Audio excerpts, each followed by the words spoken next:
Clyde McCully was born on September 29, 1925 in Orlando, Florida, one of 4 sons born to Franklin and Beulah McCully. The characteristics of Clyde's generation, those born in the 1900s to the 1920s, were shaped by the life and times of which they lived. They came of age during the Great Depression and later fought in World War II. Clyde's generation has been called the Greatest Generation. This term was first used in 1953 by U.S. Army General James Van Fleet. The term was later popularized by the title of a 1998 book by American journalist Tom Brokaw. This generation developed great resilience in surviving hardships and solving problems. Characteristics that define the Greatest Generation include courage, self-sacrifice, integrity, hard work, frugality, personal responsibility, and commitment. Throughout his life, Clyde lived these characteristics and is a wonderful representative of the Greatest Generation. This is his story, or at least some of his story, told in his words and in the words of family, friends, and colleagues.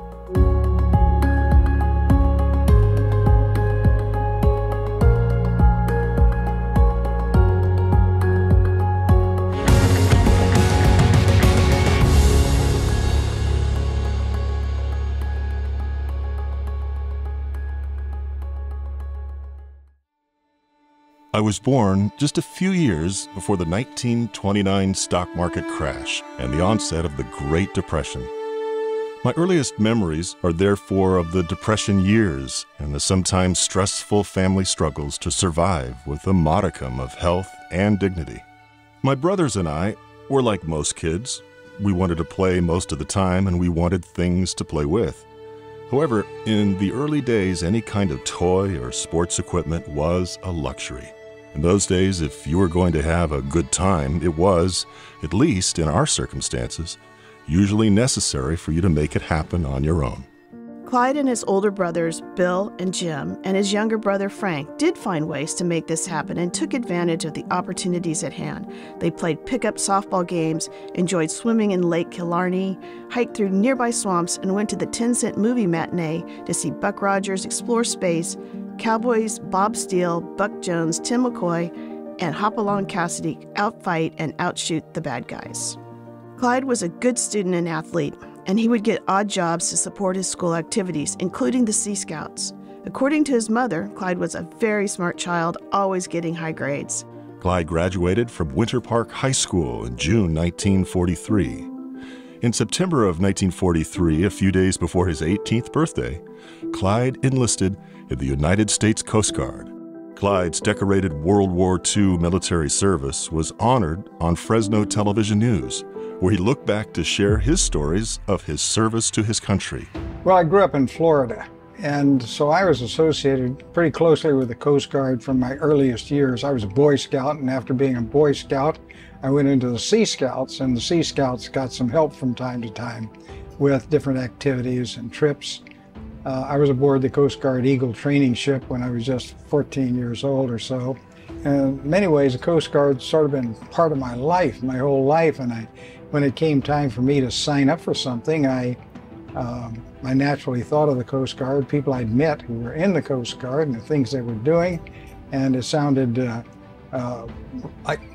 like it would be of continuing interest to me. Upon completion of boot camp and landing barge school, he was assigned to the USS Bayfield APA-33, an assault transport, which was his home for the rest of World War II. While assigned to the Bayfield, Clyde was the coxswain of the Higgins boat LCVP. During the Normandy landings, D-Day, Clyde ferried troops and supplies to Utah Beach and returned casualties to the Bayfield. We went over during nighttime, but I had a chance to see what that massive flotilla looked like going over there. We got into our anchorage area, must have been about 2 or 3 o'clock in the morning. Took a position there off Utah Beach. I guess it's the luck of the draw that we didn't end up with the Omaha part of it. Utah was a relatively easy beach, I'd call it, because I think their total casualties on Utah was something around 200 or 300, whereas at Omaha it was in the thousands.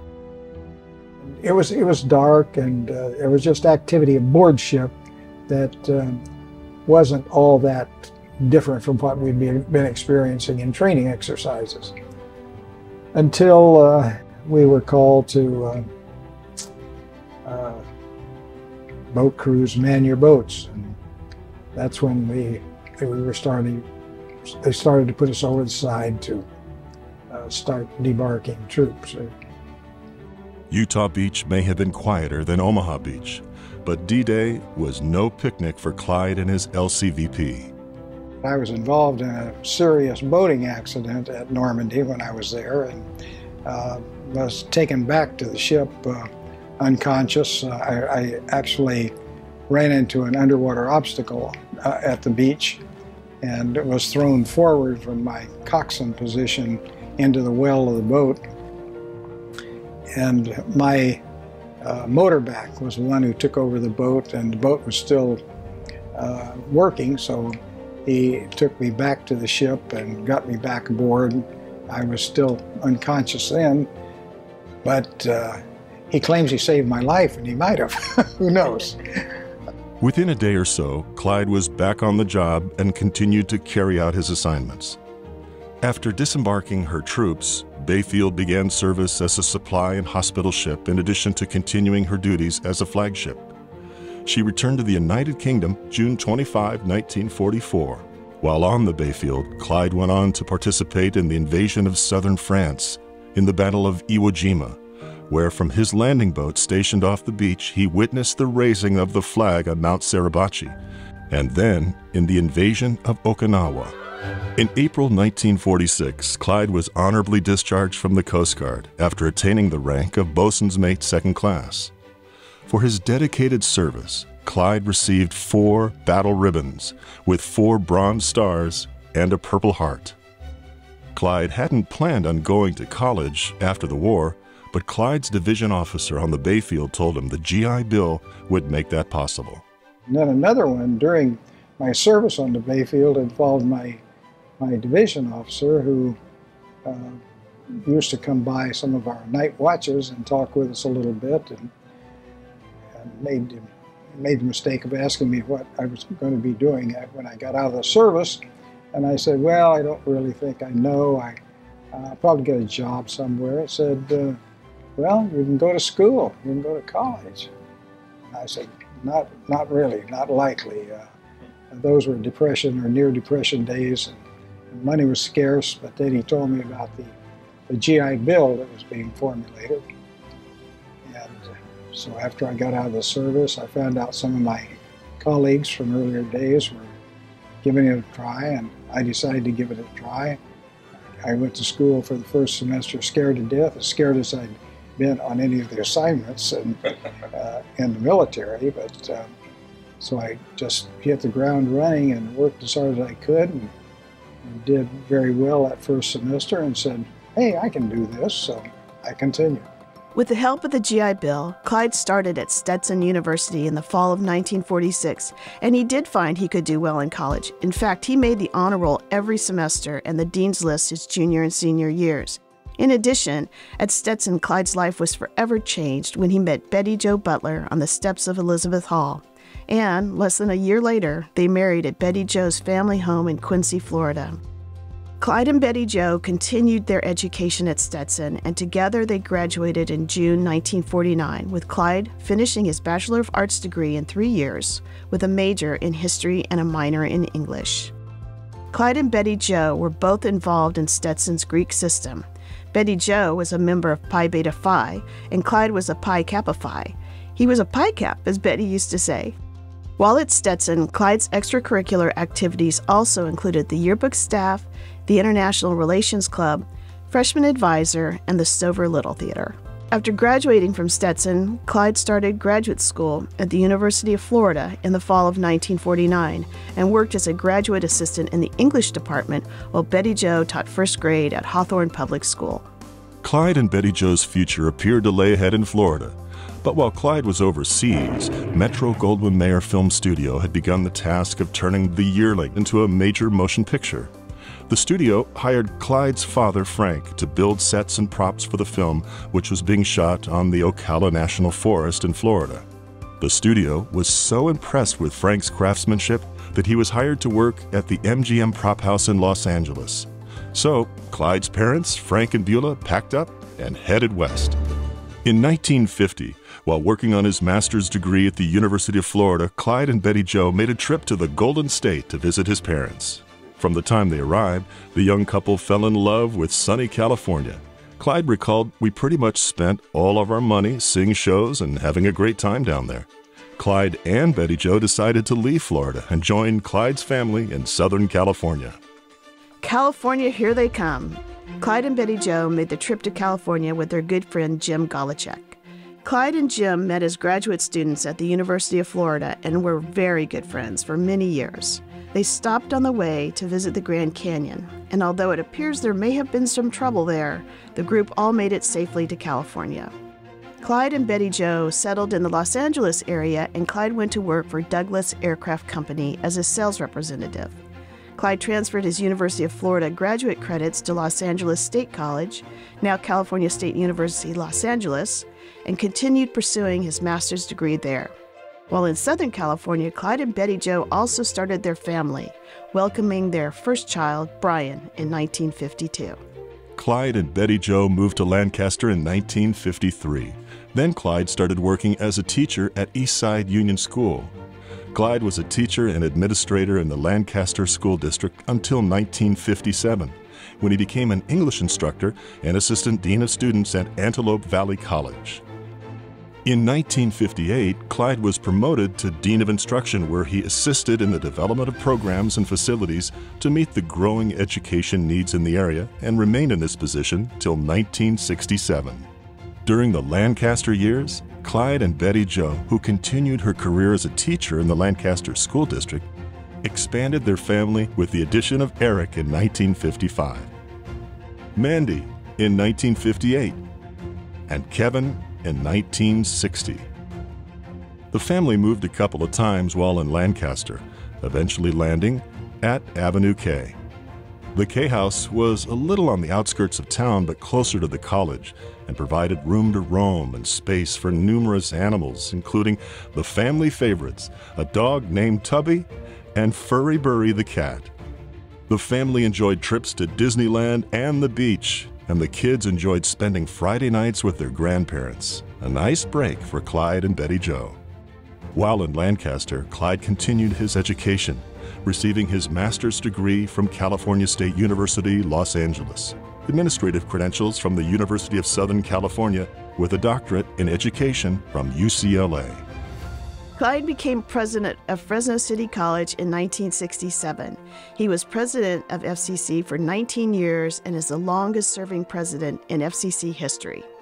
In 1967, Clyde's start at FCC was during a turbulent period at the college and in the country. The FCC newspaper, The Rampage, described Clyde's early years at the college in a 2010 article for the FCC Centennial Celebration. Macaulay recalls his turbulent years at FCC from 1967 to 1972. Like other colleges in the country, student dissent was running high, and they let the administration know they wanted more minorities on the staff, Macaulay said. In his essay, A History of Teaching, Franz Weinschenk, Dean of Humanities during Macaulay's era, recalls the turbulence of the time. I shall always remember President Clyde Macaulay, probably half exhausted at the time, sitting in his office or in a conference room somewhere, writing down what some students were telling him. Weinschenk stated, even though he probably knew he couldn't do much but listen he did, because listening does make a difference. Macaulay took a brave and huge risk by hiring a Chicana counselor and an African-American faculty member. Both Art Amaro, Chicano Studies, and Kahinda Solazi, African American Studies, say that the two programs would not exist today if Macaulay had not pushed for them. Among his other accomplishments during his tenure, Clyde led the college as it quickly expanded the number of degree programs available and occupational programs offered to meet community needs. He helped develop special programs for people with disabilities, for students from disadvantaged backgrounds, and for returning Vietnam veterans. He worked to promote improved campus communication through student and staff involvement in campus planning. Further, Clyde guided FCC through the redevelopment of its campus to provide modern facilities to accommodate the growth in its programs and technology.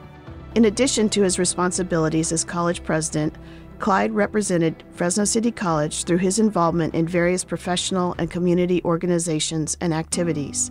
He served as a member and as chairman of the Valley Children's Hospital Board of Trustees, a member and president of the North Fresno Rotary Club, member and chairman of the Urban Coalition of Fresno, member of Leadership Fresno Advisory Group, and a member of Fresno City County Chamber of Commerce, to name a few. Clyde retired from FCC in 1986 and was honored at a retirement party where his years of service was recognized by friends, colleagues, and community leaders, including Fresno's congressional representative, the Honorable Charles Pachean. In addition to the retirement celebration, Clyde received many letters congratulating him on his retirement and commending him on a job well done.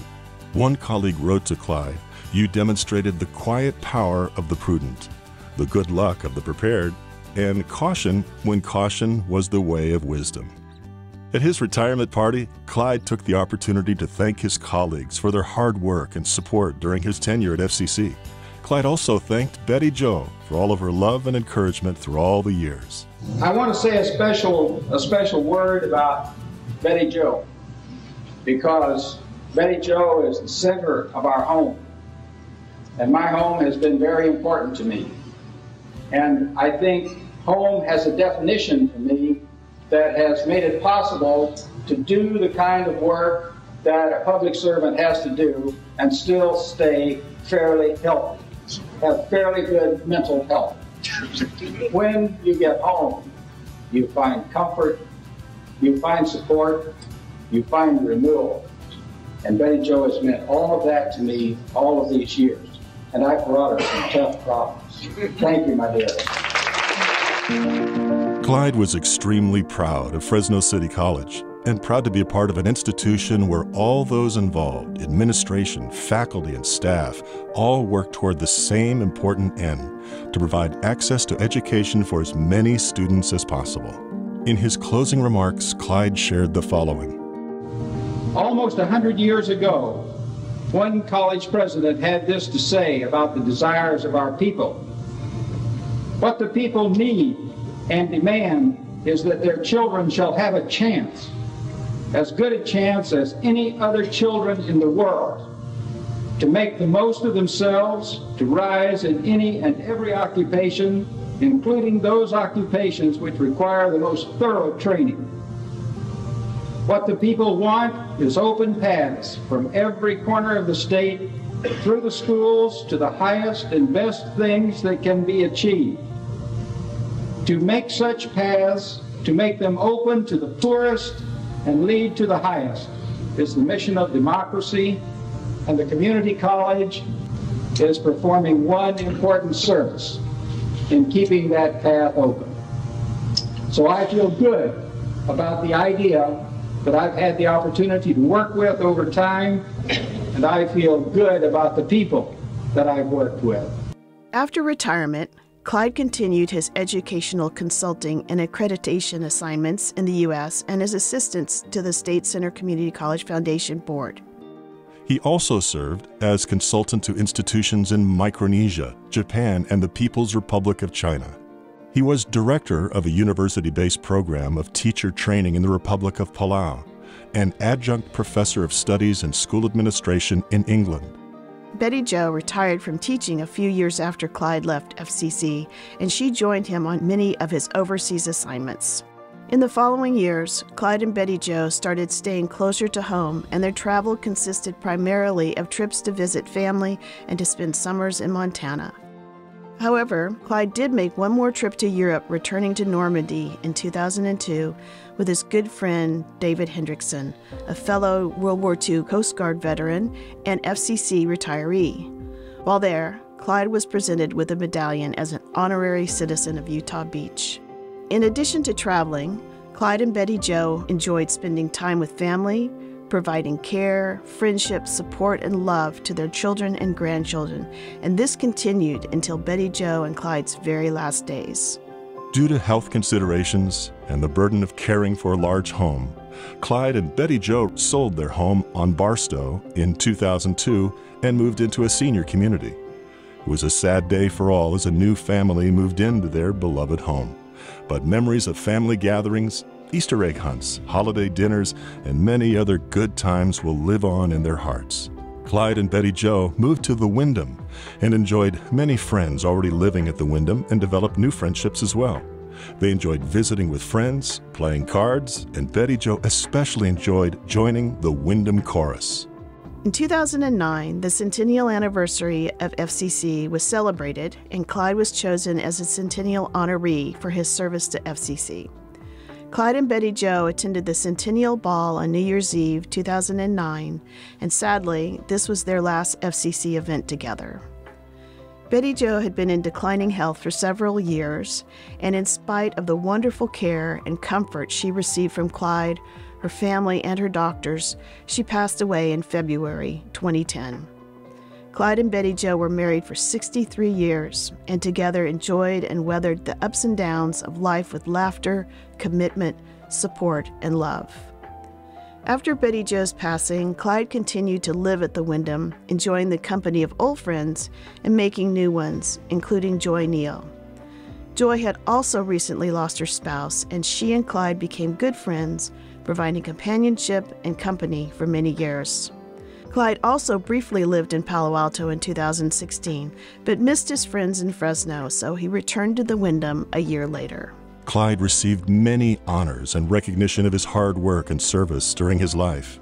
And in 2016, the twilight of his years, he was once again honored when the French government presented him with the French Legion of Honor Medal for his participation in the liberation of France.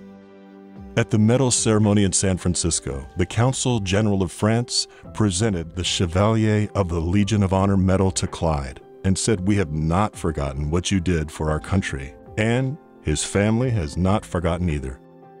In 2017, facing health issues that required more care than the Wyndham could provide, Clyde moved to Apricot Morning, a board and care facility which was his home for his final years. Clyde was not always easy to care for. It was hard for him to give up his independence, but he faced his health challenges with courage and resilience, characteristics that had served him well throughout his life. Michelle Guile, his care manager from To Whom Honor Is Due, shared these words with his family. Dr. McCulley was not a quitter, and his last few years of life were not easy ones, but he never complained, never gave up, and still showed integrity, gratitude, and that great smile. He was one of those special members of the greatest generation, and I'm so honored to have been able to get to know and serve him, for he has enriched my life. Family visited Clyde the day before he passed, not realizing it would be their last visit. They had a wonderful hour-long visit with him. He was alert, talkative, as best he could. He smiled as they reminisced about funny family stories. He reminded them that family was most important, and as they said goodbye, he promised to behave himself. Another visit was planned for the next day, but Clyde passed away peacefully in the early morning hours, and the family received the call that he was gone. Clyde was a caring, devoted husband, parent, and grandparent. He has had a profound, lasting impact on his family, the true joy of his life. He was an outstanding role model and instilled in the members of his family the values he personally demonstrated throughout his life: courage, hard work, integrity, curiosity, personal responsibility, and compassion. Clyde was always available to offer wise counsel and guidance. He would remind family of the value of education, hard work, and persistence, and that life wasn't always fair. Clyde's advice can be summed up by the following. You do the best you can. When I was 5 years old, my mother made sure that I went to Sunday school. And I do remember some of the lessons from Sunday school. And one lesson that stayed with me over time was this: you do the best you can with what you have for Jesus' sake today. And that's it. If you can stay with that motto and work to your best ability according to that, I think in the long term, you'll be all right. Walter Lippmann, an American journalist and author, once commented that the final test of a leader is that he leaves behind in others the will and determination to carry on. For those of us who loved Clyde, He has certainly done that. Sunset and evening star, in one clear call for me, and may there be no moaning of the bar when I put out to sea, but such a tide as moving seems asleep, too full for sound and foam, when that which drew from out the boundless deep turns again home. Twilight and evening bell, and after that the dark, and may there be no sadness of farewell when I embark. For though from out our bourne of time and place the flood may bear me far, I hope to see my pilot face to face when I have crossed the bar.